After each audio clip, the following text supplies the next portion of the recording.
Today's daf we're going to be learning is Sanhedrin Daf Pevav. Today's daf is sponsored by Miriam Adler in loving memory of her mother, whose first yard site is today. When I started this round of Daf Yomi in January 2020, my mom, who was 98 years old at the time, told me that she'd like to celebrate the Siyum with me. She made it to Bava Metzia. We hope to carry on her optimism and love of family and Am Yisrael. Today's daf is sponsored by Sarah Borelowitz. May the learning of the daf be in memory of my dear mother-in-law, Sarah Borelowitz. Sarah Tuvia Bat David Shlomo on her 6th-year site. We miss you, Granny. Yehi Zichra Baruch. Okay, we're going to get started. Tomorrow, daf as usual. Okay, tomorrow's Purim, daf as usual, the regular time, and Zoom, and it will go up after, and the Shabbat daf will go up after that. Wishing everyone a good fast. And we are going to get started at the bottom of Pehe Amud Bet. Okay, I'll already tell you there's two beyond the daf content related the Pim or article Shirim on today's daf. One is by Shuli Mishkan about the end of the daf, Sakem Amrei, in flashback about the court system, which is very interesting, where the courts were set up. We're going to see a description at the end, the mission at the end of the daf about the different courts that were in the Temple Mount area. And she has a bunch of good diagrams about the different opinions about where each of these courts actually sat, because it's not so clear. And also, we're going to get to this issue of avdut and whether there's achava, whether there's brotherhood with slaves. Very interesting topic about slaves in general. So Gefet, which will go up later today, is on that topic with Rabbi Yishmael. Okay, let's get started. Brighta at the bottom of Peham Bet, Tanya Idach. Ki Matzeh. So we started this topic of Gonev Nefesh. I'll just review a few basic details that are important for today. So we started talking about kidnapper in the Torah that gets killed. What kind of kidnapper gets killed? And this is important because, first of all, kidnapping is a topic that's a little difficult for us to discuss these days, but it's kidnapping in the Torah is really the kidnapping that we're talking about that leads you to the death penalty is specifically somebody who steals with the intent to sell someone as a slave. Okay, that seems to be the idea, and that's why there's this issue of vihitamerbo, of using the person, and there's the selling element. And it's a bit of a confusing thing, which we're going to get to the second part of today's daf about how we have testimony, because there's two parts to this isur. There's the theft and there's the selling. Okay, they don't really get into the using the person, okay, which also theoretically might need testimony, but we're not going to really talk about that. Talk about that there's two elements, there's two actions here, and that makes it complicated. Most isurim, there's one action. Or if there's two actions, there's a clear divide between them. And here it's going to be unclear. Is there a clear divide between them? Is there not? How are we going to combine testimony? Is this partial testimony? We've learned that you can't necessarily have partial testimony. So it's going to be a little confusing. That's going to be the second part of our daf. We're going to try to organize all of that. So now we started with a few topics and we had a few machlokot in the Mishnah, which I went over very fast yesterday. Today we're going to go in depth and understand them a little bit better. I'm going to start with the following bright. Okay, and we have two main psukim we're going to darshan. We saw one in Shmot Kaf Aleph Tet Zayin and one in Dvarim Kaf Daled Zayin. Okay, Gonev Ishu Mecharov and Imtza Biyado Mot Yumat. If you steal a person and sell him, and then the person is found in your hands. We learned before, it has to be in your reshut. Okay, it has to be in your domain. You will get killed. And then we have Ki Matzei Ish Gonev Nefesh Me'achav. If you find someone who stole a person from among his brothers, Mi B'nei Israel, which is a bit of a strange language. Why? From his brothers, from the Jewish people. It all should be just right. That's all one and the same. V'damer bo mecharo. Here's the word use, and he uses him and then sells him. Umei taganavahu. That ganav will be killed. Ubi atara mikirbecha, and you will wipe out evil from your midst. Okay, so now we're going to start darshan. Tani idach. By me, it's 4 lines from the bottom of Pei Hamud Bet. Ki matzei ish gonev nefesh me'achav. So now, what's this gonev nefesh me'achav? Who's included in me'achav? You stole someone. What kind of person? Because we talked yesterday about it could be a man or a woman. Both could be the kidnappers, and a man or a woman could both be kidnapped. But what else is included in me'achav? Echad gonev ta'ish, okay, a man. Echad gonev ta'isha, a woman. That's a repeat of what we already saw. Be'echad ger, whether they kidnapped a convert. Echad eved mishuchrar, if you remember, Eved Knani, a Canaanite slave that gets freed. Okay, a Canaanite slave is almost pseudo-Jewish because they get a brit milah before they come into your house. They kind of become part of your household. And we don't have such a thing anymore, but in those days, They would have to do all the mitzvot except for time-bound mitzvot. They're exempt like women from time-bound mitzvot. So they're somewhat part of the Jewish people, but they're not Jewish. So for example, they can't marry a Jewish woman, they can only marry a slave woman. But if they are freed, they're actually become full-fledged Jews. And then they can't marry a shivcha, they can only marry a Jew, which leads us to the complicated case of a chetzio eben chetzio ben chorim, which we saw in the Mishnah, which we're going to get back to today, which is someone who, for example, has two masters and one freed and the other one didn't. You're not really supposed to free your Canaanite slave, but if you do, they become Jewish. And if one master did and one master didn't, then they're really stuck because they can't marry a shifcha and they can't marry a Jew because of the other half. Okay, we're going to get back to them later. So we have an Eved Mishukrar. If you steal an Eved Mishukrar, okay, Vikatan or a minor, you're chayav. Okay, you're liable for all those for kidnapping any of those people. But genavo v'lo mecharo, if you kidnap them but you didn't sell them, or mecharo v'adayin yesh b'shuto, or you sold them but the person is still in. Now here's a complicated thing. Either it could mean in the original. Let's say you kidnapped them and sold them, but did it all while you're still in the domain of where they were kidnapped from. Or perhaps this means when you sold them, they didn't move to the domain of the person you sold it to. There's a debate about how to understand this. Patur. Okay, you're still exempt because it has to be nimtza biyado. And it's a question who the biyado is. Is it the kidnapper or is it the one he sold it to? Micharo la'aviv o la'achiv o la'acham min hakrovim. This is going to be the topic that we're going to deal with right now, which is if you kidnap someone and then, like, this is a classic ransom, right? You have a ransom and then you want the family to pay the ransom. If you sell it back to the family, o la'achiv o la'acham min hakrovim, you're also chayav, okay? Because you might have thought, in fact, we're going to see this actually is true. We're going to correct this Breita, but right now we're going to say this Breita seems to say that if you sell it to a family member, that's kidnapping, that you're liable, the death penalty, even though theoretically it doesn't really fit in with what we thought, because it seems like the problem with kidnapping here is kidnapping and selling someone into slavery, and selling them back to their family is not really selling them into slavery. But right now it says chayav, we're going to have a bit of an issue with this. Hagonev avadim patur. But if you steal an Eved, exempt. Why is that? Because an Eved is not achiv, right? Or maybe we'll see another reason why an Eved is excluded. Maybe an Eved could be considered achiv, but it's not something else. We'll get to that in a bit. So the first thing we're going to deal with is that line that I just said, that we have to deal with someone who kidnaps and sells back to the family. So Tani Tana Kamedu Rav Sheshet. Somebody brought this Breita before Rav Sheshet. I'll tell you right now, this is going to be important for later. This Breita is coming really on the drasha. It's a drasha on the pasuk ki matzei ish gonev nefesh me'achiv. That's where it starts, which is the pasuk in Dvarim, which means it's a midrash halacha because it's a drasha on a pasuk that gets you to the halacha. We've talked many times about a midrash halacha on Sefer Dvarim. Now the name of the midrash halacha on Sefer Dvarim is called Sifrei. Okay, so it's really a quote from the Sifrei. Okay, or at least that's what the Gemara is going to assume. So that's just background that's going to be relevant in a minute or two. Tana Kamedu Rav Sheshet. So somebody brought this Breita in front of Rav Sheshet and read it exactly as we just did. Amarle, Rav Sheshet said to him, Ani shoneh, but I learned that Rabbi Shimon Omer, me'echav, his drasha, Rabbi Shimon's drasha, is from your brother, ad shiotzi enu mereshut echav.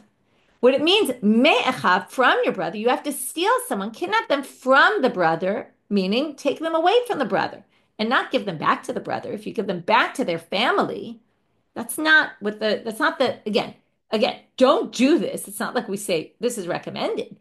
It's forbidden, but you're not going to get the death penalty for this. This is not the death penalty. And you said chayav? No, you should be patur if you sell them back to the family. That's not something that's going to get you the death penalty. To which he says, okay, Tanei patur. So Rabbi Sheshet changes the nusach of the Breita to match what he saw Rabbi Shimon said. And he said it should say patur. So that's why I said don't assume this is really true. You're actually exempt. If you sell back to the family, you're not liable. So now they say, my kusha, why was Rav Sheshet so bothered by this? Why can't you just say simply, Dilma Rabbi Shimon Rabbanit? Right? He asked a question based on Rabbi Shimon's opinion. Can't you just say the Breita that we quoted before is the rabbi's position? And what Rav Sheshet quoted from Rabbi Shimon is Rabbi Shimon's position. And they just disagree. So lo salkadatach. You can't say that. Why not? I'm a Rabbi Yochanan, because Rabbi Yochanan said the following. We've had this before where we take all sorts of sources and we say, if you have an unattributed line in that source, where it doesn't say who said it, just says a line and it's not a machloket, we can assume, we make certain assumptions because we know the author of certain books must have been this person. So Stam, not the author, but as we know, like Stam at Nitim Rabbi Meir. Now Rabbi Yehuda Nasi put together the Mishnah. But when he put together the Mishnah, when he put things in that were Stam, they were Rabbi Meir's approach. Okay? So Stam at Nitim Rabbi Meir, this is very famous, we've had this many times. The Stam Mishnah, we assume is Rabbi Meir. Stam Tosefta Rabbi Nechemia. Stam Sifra Rabbi Yehuda, that's the Midrash Halachah Vayikra. Stam Sifrei Rabbi Shimon. Sifrei is on Bamidbar and Dvarim, and that's our text. The Stam Sifrei is Rabbi Shimon. So that was why I explained to you before. That is a Sifrei. If it's a Sifrei, then it should be Rabbi Shimon. So that's why you couldn't, Rav Sheshet didn't want to say, oh, maybe that's not Rabbi Shimon, and someone who disagrees with Rabbi Shimon, because the unattributed source in the Sifrei is generally Rabbi Shimon, Bikulu Alibid Rabbi Akiva, and all these sources are within the school of Rabbi Akiva. Okay, there's Midrashei Halacha that are in the school of thought of Rabbi Yishmael, and there are ones that are in the school of thought of Rabbi Akiva, and they're saying these are all in the school of thought of Rabbi Akiva. Okay. Hagonev et beno. Next section. Now we're going back to the Mishnah to the two cases we went over very quickly. One kidnaps one's own son. So we saw in the Mishnah there was a machloket. Rabbi Yishmael ben Rabbi Yochanan ben Broka said you're liable, and the rabbi said you're exempt. They don't even talk about why Rabbi Yishmael ben Rabbi Yochanan ben Broka says you're liable. They're going to explain the reason for the chachamim.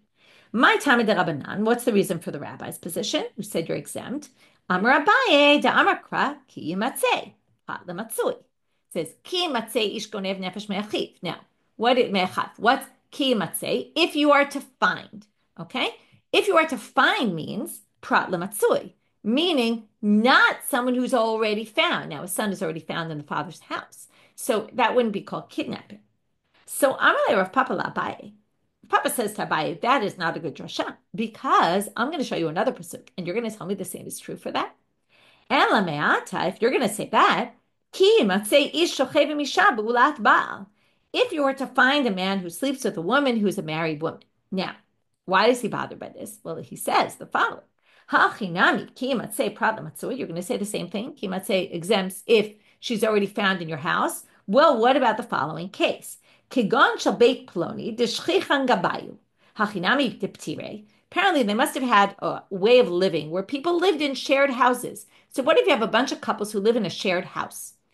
You're going to say, oh, well, if one man sleeps with someone else's wife in that shared house, because it says ki matzeh and it's matzui, it's bound to him because she's in the next door room and it's pretty easy kind of to come upon her. What? So, if he has sexual relations with her, we're not going to make him liable? That would be absurd. Of course he's liable. He slept with a married woman. So you can't learn it from ki matzeh. Okay, so Abaye says, fine. I won't learn it from there. I'll give you a different drasha. Amalei, anavi nimtza biyado ka'amina. He jumps psukim. First we were in Dvarim, ki matzeh ish gonev nefesh. Now we're jumping to the pasuk in Shmot.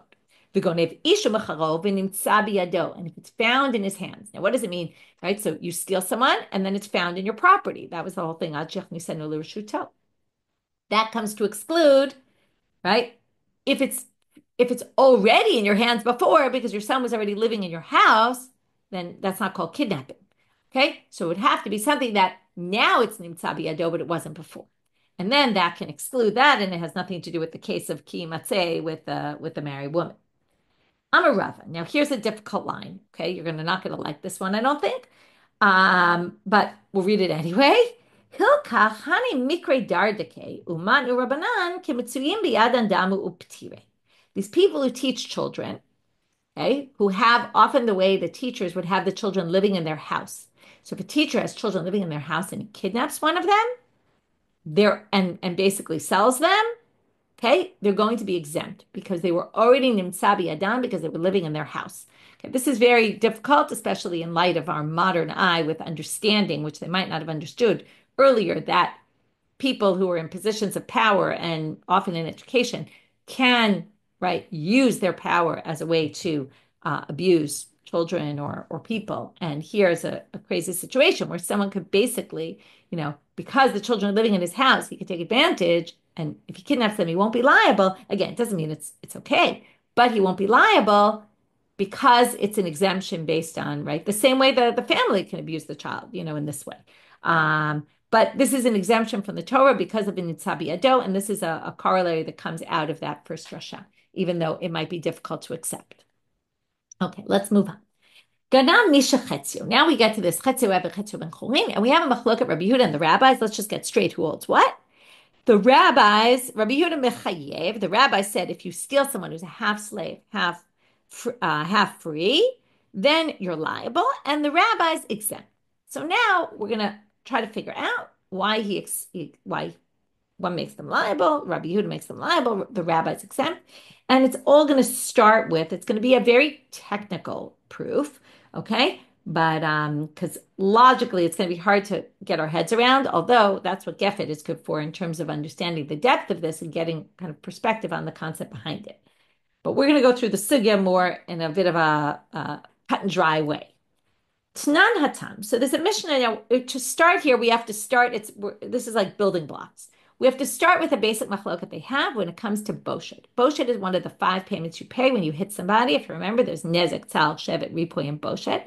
We're only going to talk about boshet today, which is the humiliation you cause to someone when you hit them.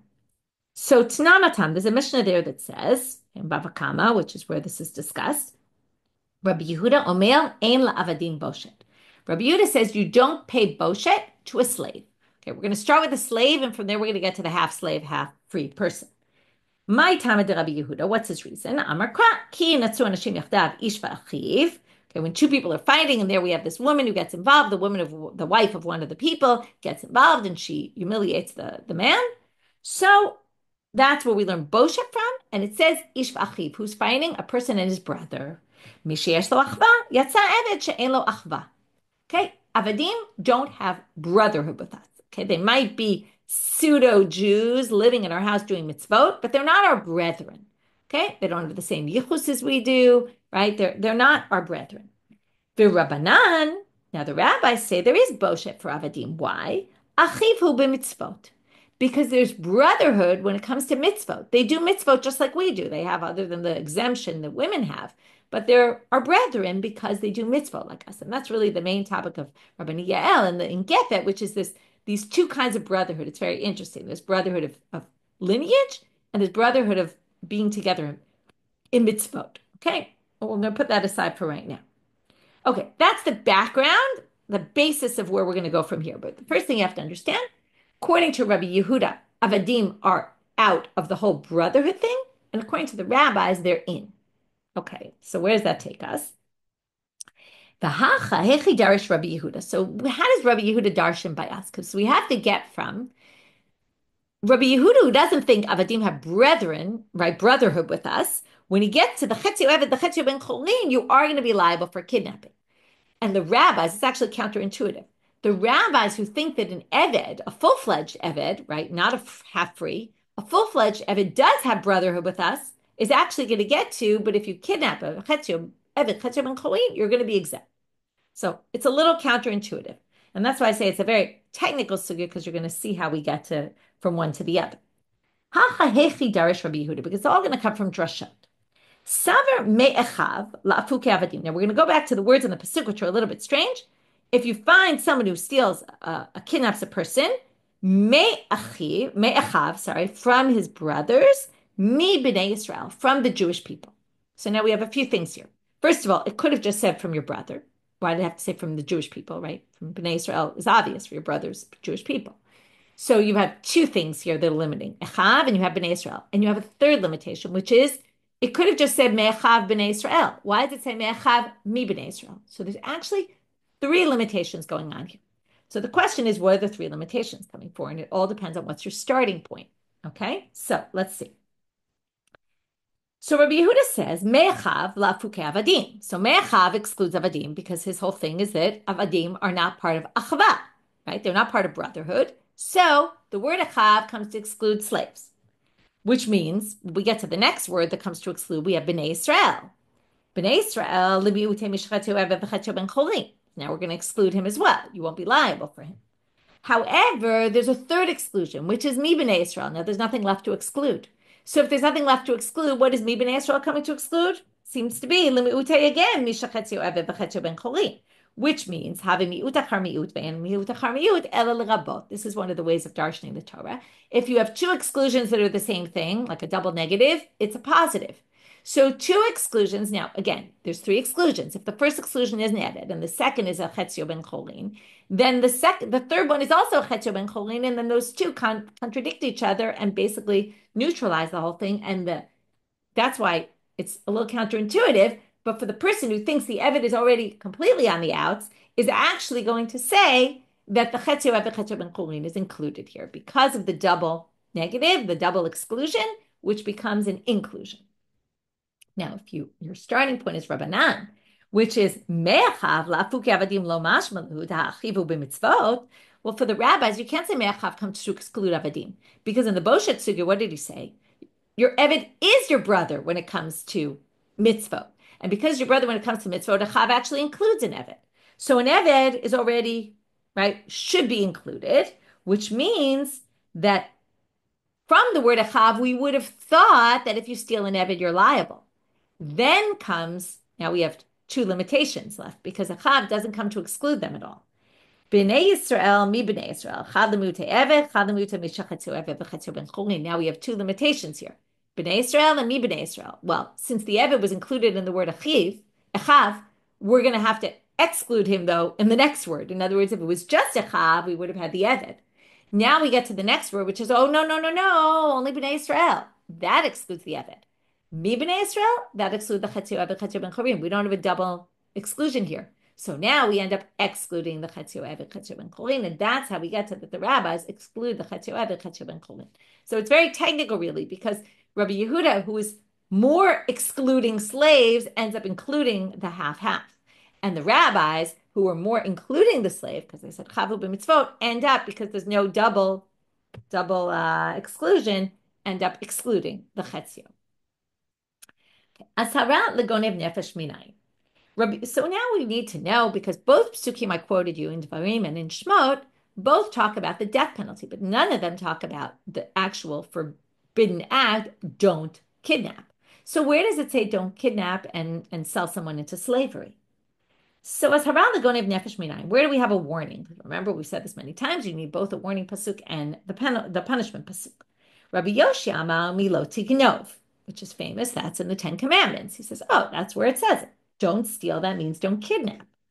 Rabbi Yochanan amal mi lo yimkerumim keret aved. Rabbi Yochanan says it's from don't sell someone to be a slave. Because again, what's the whole point of kidnapping? The kidnapping in the Torah that we're talking about is kidnapping to sell into slavery. So he says it's from that pasuk. Below plige. And by the way, they don't disagree because they both obviously think that since there's again, we're getting back to the issue of there being these two elements, stealing and selling, that both psukim are needed to teach you the warning because there's two actions here. But marka chashiv lav degenevo, marka chashiv lav demachira. Just each one put the emphasis because they brought that pasuk. One thought the more severe part about it is that you kidnapped, and the other one thinks the more severe part is that you sold someone into slavery. So kind of different approaches to what's the real problem here. But they both really agree that it's both those psukim. Now we're going to know, how do you know that lo tignov in the Ten Commandments is kidnapping? Okay, right? I don't know what you thought when you were growing up and you learned the Ten Commandments, don't steal, right? Did you think it was stealing people or did you think it was stealing objects? So, you can answer that question. I don't know, but right now we're going to see the Gemara on it. So the Braita says, again, it's a Midrash Halakha, Tanu Rabbanan, lo tignov, b'gonev nefashot k'tum medaber. When it says don't steal in the Aseret HaDibrot, the Ten Commandments, it means kidnapping. Now, classic Midrash Halakha, are you sure this was what it means, right? Maybe it means stealing money, property. Why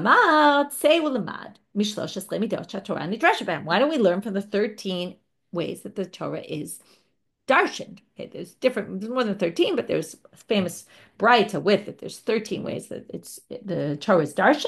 One of them is davar halavei me'inyano. Learn it from the context. Now look at the context. Lo tirtzach, don't steal, don't murder. Lo tin'af, don't commit adultery. Both of those are dinei nefashot. You get killed for them. And therefore, stealing property is not death penalty. It must be the one you get the death penalty for. Tanya Idach, another Braita. Now we're going to see the other pasuk where don't steal comes up. Where is that? In Vayikra, in Parsha Kedoshim, chapter 20. It said, chapter 19. Lo tignovu, bigonev mamona katuv medabel. Okay, don't steal. There it says that's in the plural form. It's talking about stealing money. Again, how do you know it's stealing money, property, and it's not stealing a human? Kidnapping.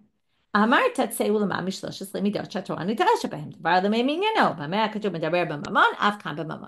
context there is talking about all sorts of monetary issues, and therefore it must be monetary issues, property. Okay, now we get to the complicated sugya for today. Itmar. We're going to have now the issue of, here we get back to what I said we're going to deal with, which is we have two actions here that really make up one complete action. You have to both, in order to get the death penalty, steal and, kidnap and sell. So what if you have two witnesses who stole, two witnesses who say you stole, two witnesses who say you sold, and then you have, they were all edim zomimim. Okay, now why they asked the question about edim zomimim? Theoretically, they could have asked the question about the edim themselves. The big question the Rishonim all ask, and they all try to come up with answers. So it's a little confusing this sugya because we're talking about edim zomimim, which get the punishment that they tried to do to the original person. But the question is, it's obviously if the person could have gotten that punishment, then the edim zomimim would get that punishment. So it's really a question on both the witnesses themselves and on the edim zomimim.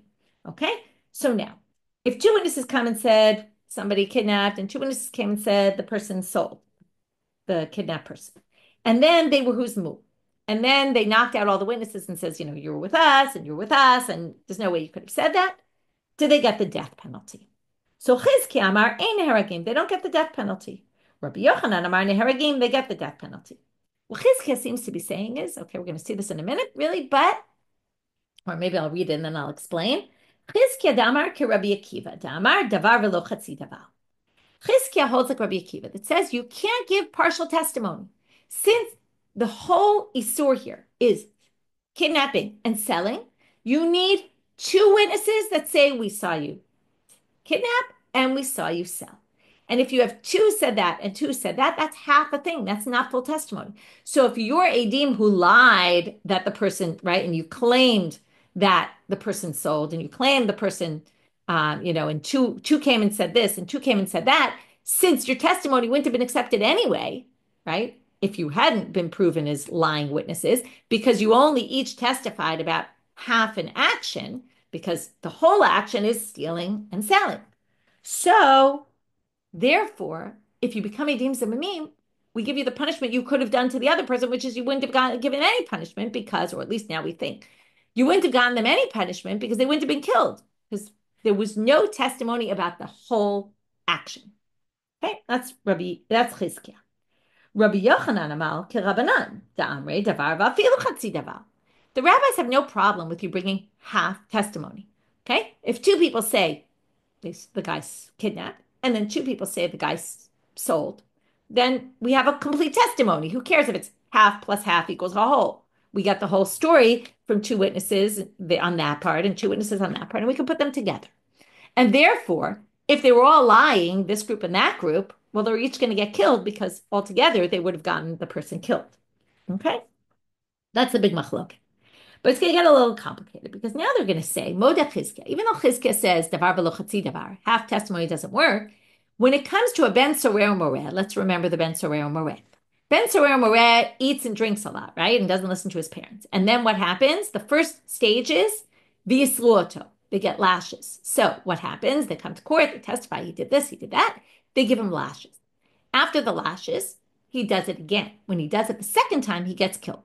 So theoretically, that's also two different actions, There's eating and drinking the first time and eating and drinking the second time.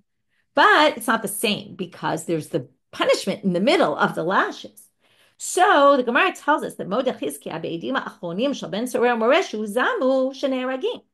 If there's witnesses at the end of the ben sorer moreh and say after the guy got lashes, now they testify again and they lied and he didn't really eat and drink, well, if they become edim zamimim, they would get killed. Why? Mitoch shecholim lamar harishonim lahalkoto banu, because the earlier ones could say, oh, we were just trying to give him lashes. This isn't a whole picture of two said ate and drank and two said ate and drank, they're two separate actions because they're divided by a punishment in the middle. There's lashes in the middle. So the first ones, if they were huzmu, they would get lashes. And the second ones would get killed because even Chizkiya agrees these are each complete issues because there's a break in the middle of a punishment. Okay, so that's not the same as here, right? V'hane achrine, in the last group, kule davar ka'avdele, right? When the last group comes, they're coming to basically say this guy needs to get killed, and they're saying the whole thing because once the lashes happen in the middle, that breaks up the two. So it's not the same. However, Rav Papa is going to question that. Okay, we're now at the top of Amabet. Matkefla Rav Papa. Ihachi edi mechiranami liktele. If you're going to say that about, I think it is the same for Chizkiya, and I'm going to explain to you why. Okay, Rabbi Yochanan thinks in any case, right? Davar vafilu chatzi davar, and therefore edi geneva edi mechira. If they all become edim zamamim, since together they could have all killed the person, right? We don't care that it was piecemeal. It works, and since it would have worked, they all get killed if they're edim zamamim. But Chizkiya says no, because each one is doing something chatzi davar. It never would have been accepted anyway. You need complete testimony about everything, right? But now Rav Papa says that's not true. The Eidei Mechira, if you testify about Eidei Gneva, if let's say they testify that the guy kidnapped, okay, I agree, he wouldn't get killed. But if they testify about the Eidei Mechira, if they're liars, then they would get killed. Why? It's actually really the same as the Ben Sorer Moreh. Because what if two witnesses come and said the guy kidnapped? Okay, now we've been saying all along you're exempt because you didn't sell. But actually, we're now going to see that according to Chizkiya, you would get lashes for just kidnapping. It's not like you get off scot-free. You would get lashes. There's a machloka between Chizkiya and Rabbi Yochanan. We're going to prove that Chizkiya is the one who says you get lashes. Okay, that's going to be the next part that we have to do. But because I don't want you to get confused by the sidetracking, Rav Papa, let's just assume right now that we already learned the next section, which is that Chizkiya believes you get lashes for the first part. So if you get lashes for the first stage of just kidnapping, then the Eidei Mechira, who are liars, right? The first witnesses could say, oh, we don't get killed because we were just trying to get the guy lashes. And then if they were only trying to get the guy lashes, then the Eidei Mechira were actually trying to do a complete action. It's just like the Ben Sorer Moreh. First stage is lashes. Second stage, right? We're independent unit then that basically is trying to get him killed because if the first stage gets you a different punishment, then the second stage is a complete testimony that gets the person killed. So let's just explain first, before we get back to Rav Papa's question, how we know that according to Chizkiya, you get lashes, okay, for Eidei Gneva. Both, again, if two witnesses had only testified the person they kidnapped, and if, let's say, they were proven to be liars, the witnesses would, if they were zomimim, they would actually get lashes. Now, if you want to answer my question by saying maybe Chizkiya holds you don't get lashes, that's not true. Because it was said,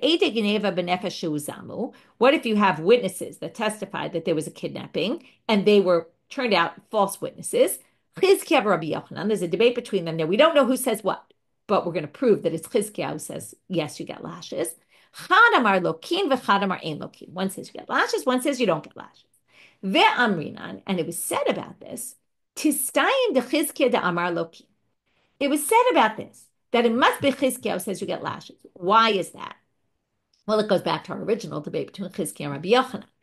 Mida'amar Chizkiya ein heragim. Okay, so it must be Chizkiya the one who says you get lashes because he's the one who says you don't get killed. Okay, we don't really understand why that is yet, but you'll understand in a minute. If you say you get killed, you can't possibly say you get lashes.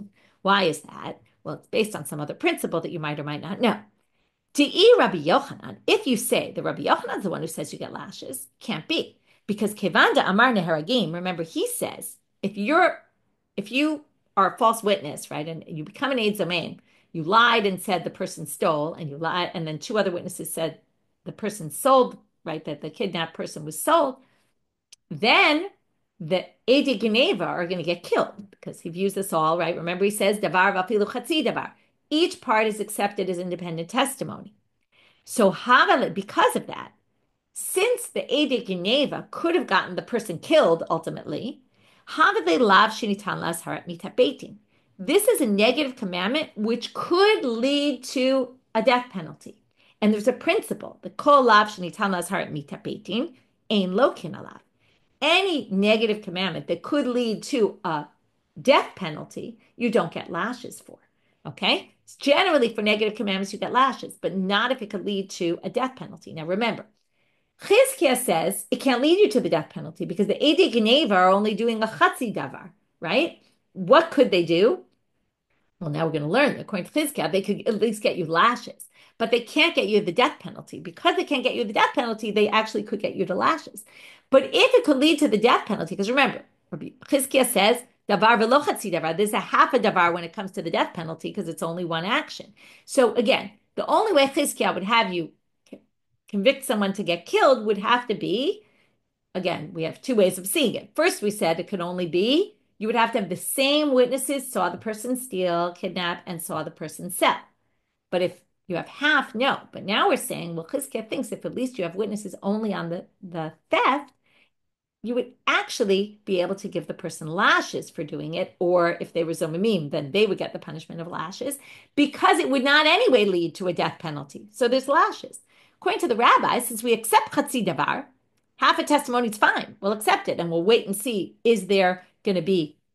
are there witnesses about the sale, which would then get the person convicted? Since the testimony of this theft could get the person to a death penalty, there's not going to be lashes. And therefore, we've proven, right, if the person himself is not going to get lashes, if he were convicted of having kidnapped, well, we definitely aren't going to get the edim zomimim lashes, because the edim zomimim only get what the person himself would have gotten or herself would have gotten. So therefore, all this was a bit of a complicated way to prove. The Chizkiya must say there's lashes. Now, Chizkiya says there's lashes, that changes everything, because then it's just like the Ben Sorer Moreh, because we have a break in the middle, basically. We can treat each of these groups of witnesses as separate. It's no longer a chatzi davar. And if you're going to say that by the Ben Sorer Moreh, the first ones are an independent unit because they say we came to give lashes. The second ones are an independent unit and they say we came, you could say, well, you came to kill. Then in our case, the same thing.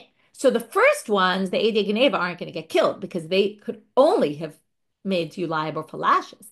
But the second group who said that the guy sold, right, that they sold the kidnapped person would obviously be able to get killed even according to Chizkiya because it's no longer a chatzi davar. Each one is a complete independent unit. So, Ella Amar Rav Papa, to answer this question, Rav Papa says, yeah, in fact, when it comes to the Eidi Mechira, everyone agrees those two last witnesses who said the guy sold would actually get killed. And the machloka between Chizkiya and Rabbi Yochanan is really only Kiplidi Be'edi Geneva. Chizkiya Amar Ein Neharagim, because Geneva L'chudikaima and Mechira L'chudikaima. Chizkiya says, just like with Ben Sorer Moreh, these are two independent things. Even though in the Pasuk it says Genavo Mecharo, he says no, there's a split between them. Genavo gets you lashes, and therefore, well, Edim Zomi won't get killed for that, right? Because it's viewed as an independent thing, just like the first group of witnesses in the Ben Sorer Moreh. And the Edim Mechira will get you killed, right? But Rabbi Yochanan Amar Neharagim, because Geneva itchalta de Mechira. Rabbi Yochanan says, I don't view it that way. Why not? I differentiate between the Ben Sorer Moreh and the Geneva. First of all, because he says davar va'afilu chatzi davar, he thinks that Geneva is the predecessor to Mechira. In other words, the first witnesses come and say Geneva, that's half a davar toward the death penalty. And also, they say there's a difference between Ben Sorer and Moreh. Ben Sorer and Moreh, there's lashes on the first part because the Torah says v'yisru. They make a split between them in the Torah. He does this, and then they warn him, right? They give him lashes. And then he does it again. Here, it's just Genavo Mecharo, as if it's all one thing. So we've used this all as one continuum, and therefore, the whole package gets you the death penalty. And since the old davar v'afilu chatzi davar, it doesn't bother him if there's two separate groups of witnesses. And then if they all become zamim, they all get killed because they all could have killed him together as a group. Umod Rabbi Yochanan, but he does agree. Now here we get to another modim, I agree with him about that. Before it was Chizkiya, and in a minute we'll have a summary. So if you got lost, don't worry. Abaye realizes that and he's going to summarize for us. Be'edim harishonim shel ben sorer u'moreh shu'zamu she'ein neragim. He agrees in the Ben Sorah Morer case that it's not like this. That there, the first group of witnesses will not get killed. Because there, the first group of witnesses, because it said Yisroto, they were clearly a distinct unit just to get the. You can't say the first group was trying to get the kid killed. The first group was just trying to get to the first stage of lashes and warning for what if he continues. So there it's different. So now comes Abaye and he summarizes for us. Thank you, Abaye. Amar Abaye. Hakol modim beben. Now he summarized in a kind of funny way. Hakol modim beben sorer moreh. V'hakol modim beben sorer moreh. Umachloket beben sorer moreh. Okay, it was kind of a funny thing to say. Everyone agrees about ben sorer moreh, and everyone agrees about ben sorer moreh, and there's a disagreement about ben sorer moreh. Okay, so what does this mean? What he means is there's two things they both agree about, and there's one thing they disagree about. And the one thing they disagree about is something new that we haven't seen before. The two that they agree about is what we already saw in the Gemara. It's the review. Everybody agrees that the first group of witnesses did not get killed. This is what we just said a minute ago. Because they could say, all we were trying to do was get the guy lashes. We weren't looking at the future, the next stage of the death penalty, right? This is an independent unit because the Torah distinguishes it. And this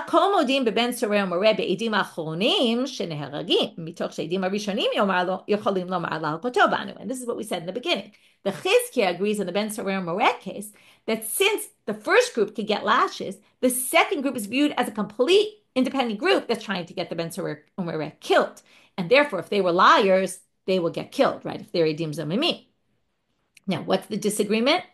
Now, remember their disagreement. Their disagreement is davar velo chatzi davar. So where do we have a davar velo chatzi davar then? If this is not in Ben Sorer Moret, right? You would have thought davar velo chatzi davar is true about the first stage, true about the second stage. No, we just proved each one is independent, complete unit. So, machloket beben Sorer Moret, shnayim omrim b'fanenu ganav, u'shnayim omrim b'fanenu achal. If two say the person stole and two say the person ate, remember he has to steal and eat the food. So if we have two witnesses about the theft and two witnesses about the eating, well, since that in and of its right, that becomes one complete unit to be made liable either in stage 1 or stage 2. In that case, we're not going to accept the testimony according to Chizkiya, and we will according to Rabbi Yochanan, because that's the machloket, davar velo chatzi davar. If you remember, we had this before about what if there's two sa'arot and they're testifying that she was not a minor anymore, and she had two hairs and one on her front, right? Two testify about one in her front and two testify about one in her back.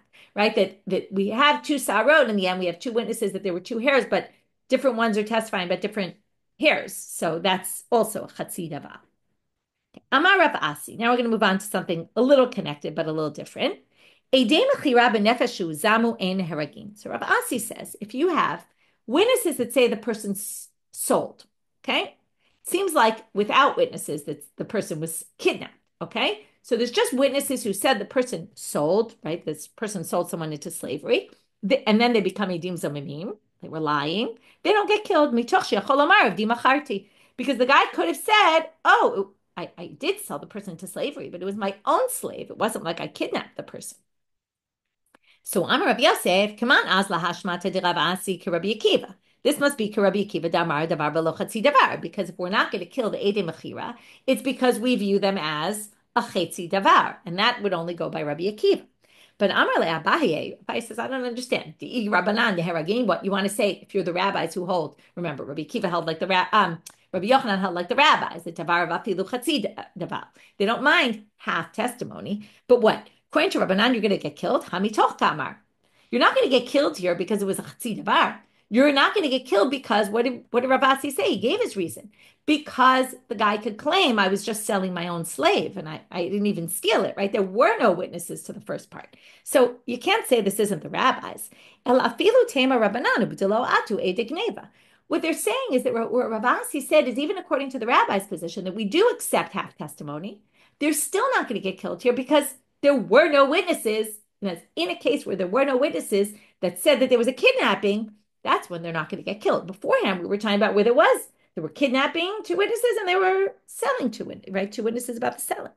So now the Gemara says, okay, well, that's pretty obvious. What are you teaching us then? If there were no Eidei Geneva, of course, they're not going to get killed. That's not really such a unique halacha to be teaching us. Well,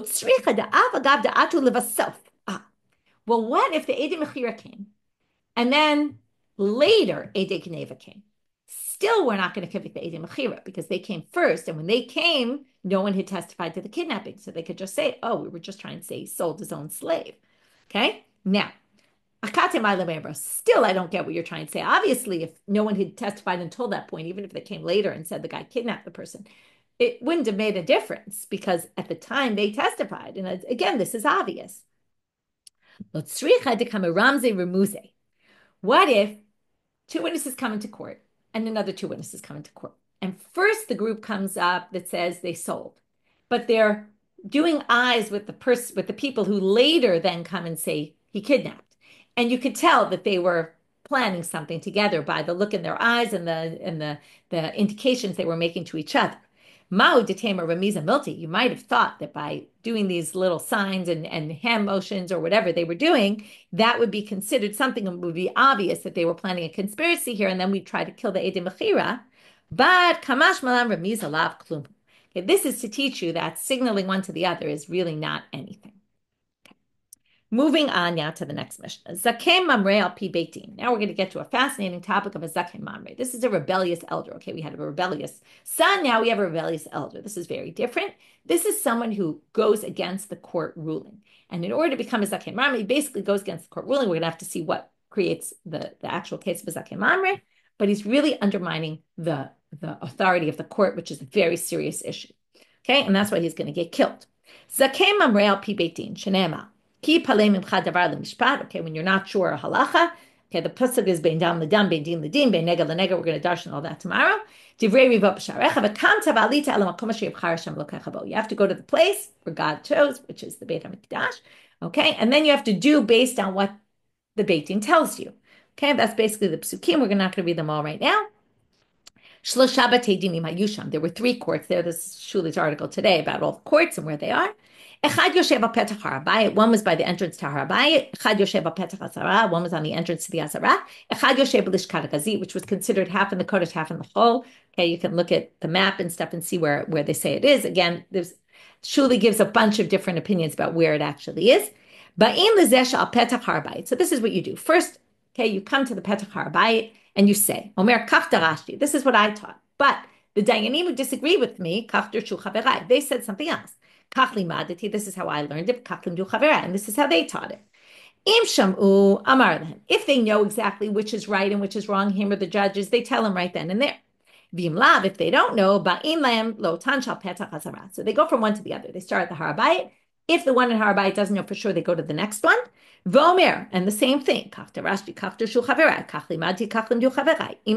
they have a tradition and they know what the halacha is, amar lehem, they say. Vim lav, if not, if not, they get into the one that's mamash inside the Azara in the Lishkat HaGazit. Shemimeni yotzei Torah l'cho Yisrael. That's the place where Torah. That's the central. That's where the 71 sat. Shene'emar min hamakom hu asher yivchar Hashem, as it says in the pasuk, from the place that God chose. Now they decide. If they decide to go against the Zakem Mamre, and then now he's still not convicted. Chazar le'iro, he has to go back to his city. Shana v'limei kederach shaya lamed. If he teaches the way he originally learned, not what the court said, he's still patur. V'im horeh la'asot chaya. But if he taught people how to do it the wrong way and said, this is how you should do it, then he becomes liable. Shneamar ha'isha sheyaseh bezadon. He has to do an action, bezadon, the bilti shmo ala kohen omed l'sharet sham. He really defies their authority by basically teaching the wrong thing. Eino chayav ad shireh la'asot. He's clearly only liable until he teaches to do, actually. Talmid shehoreh la'asot patur nimtzah chumro kolo. Here's an interesting thing. A student who teaches to do the wrong thing, let's say this is all about a student, he doesn't get convicted because it's only an elder who's defying authority. A student who defies authority, we don't care so much. It's not like no one takes him seriously. The fact that he's not a teacher yet actually helps him because a rebellious elder is specifically an elder. Okay, review of today's stuff. We started, okay, that was just the mission. Tomorrow we're going to get and start delving in. So we started with the issue of, right, who do you have to steal and where do, right, what if you return them to the family? Sell them back to the family. What about the Chetzu, Eved Chetzu ben Cholin, the two different opinions there? Then we learned where's the warning for this in the Psukim, and then we got into the whole thing about the Genev and Mechira and how the testimony works out. What if we have partial testimony about each one? Are they independent units? Are they complete units, and then we had to kind of reshift the way we thought about the whole thing. And then we got to the Zakei Mamre, and with that, we finished for today. And wishing everyone a good fast and ready a happy Purim for tonight. And for those celebrating, I guess everyone's celebrating tonight this year. And that's it for today. B'sorot tovot.